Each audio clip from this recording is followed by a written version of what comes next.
Hi Christine, today is Tuesday, October 30th, 2012, and things are happening. So yesterday and today I've had terrible headaches. I don't know if they're migraines because I've never really had migraines, but man, I'm just not feeling so hot, and the aspirin just doesn't really help, so oh well. Today is day 4 of Mom being in Israel, or Mom being gone. And things have been going surprisingly well. The house is intact. Me and Dad are just kind of winging it, and it's working out alright. It means I have to catch the bus every morning, which worries me a little bit because sometimes I don't make the bus. But I have done it so far pretty decently. So that's pretty good. Tomorrow's Halloween. I'm going to Beth's house. She's coming home on Thursday. We're going to go shopping. I'm going to Beth's house again on Friday to spend the night. And it's just going to be a pretty good week as long as my head stops aching, so that's super cool. But I wanted to tell you about a little thing that happened last night because you probably heard the story because you follow me on Twitter, but I think it's still a story worth telling because it cracks me up.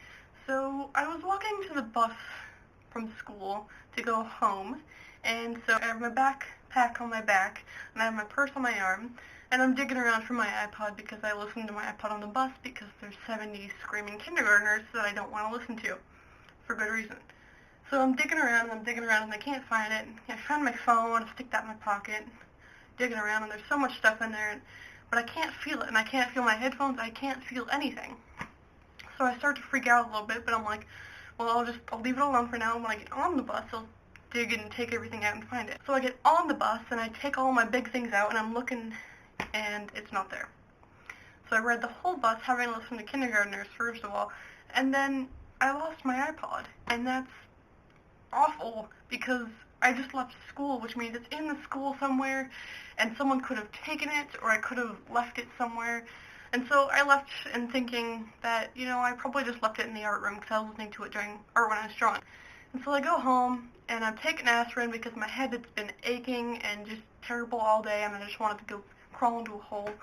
And I'm telling Dad that I lost my iPod and that I wasn't feeling well, and he's like, well, Christmas is coming, we can get you a new iPod. And so I was upset because I didn't want a new iPod, I wanted my iPod.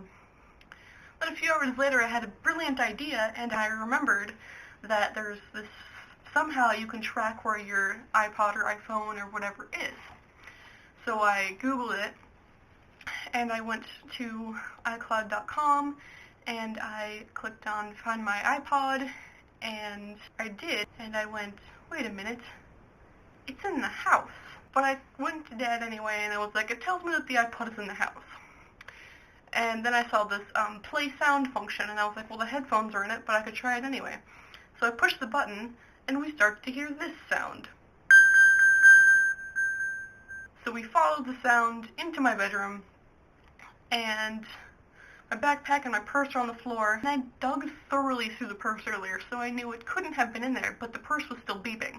And I'm trying to figure out what it is, and I pick up my pencil pouch, and it's beeping. And I pulled it out, and I was just like, oh no. So yeah, past Dana can be a real jerk, but I got the iPod, it's all good. So that's my funny story of the day, which is very funny now, not so funny at the time. See you on Thursday.